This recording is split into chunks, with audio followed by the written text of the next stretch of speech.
Көп балдарда кездесетін мәселелердің бірі аналардан еститінім бала атына қарамайды дейді.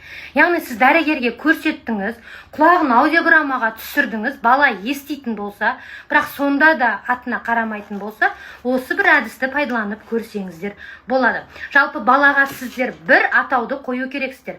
Мәселен, менің қызымның есімі Мариям, мен тек қана Мариям есімді пайдаланамын. Марикош, Маримуша секілді қыстырма, еркелегіш сөздерді пайдаланбаймыз, иә? Енді қараңыздар. Мариям деп шақырамыз, біріншіде. Мариям деп шақырып, белсенділік танытып, баланы өзімізге былай қаратамыз. Бала қарады деген кезде, Мариям жарайсың деп, осылай мақтап, немесе құшақтап қойып, баланы ынталандырып қоюға болады.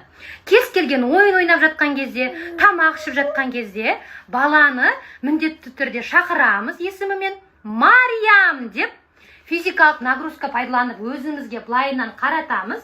Мариям маған қарады, жарайсың деп мақтау сөздері айтып, осылайынан құшақтап қоюға болады.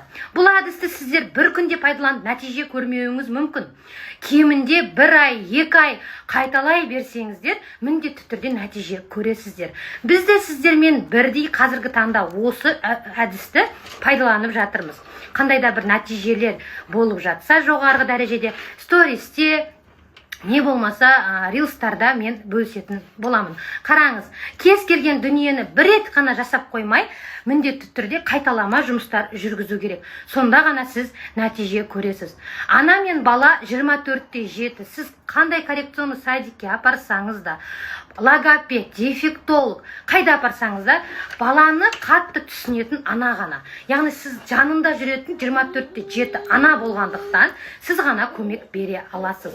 Ол садиктегі 1 сағаттық жұмыстар, дефектологпен жасалған 1 сағаттық жұмыстар нәтиже бермеу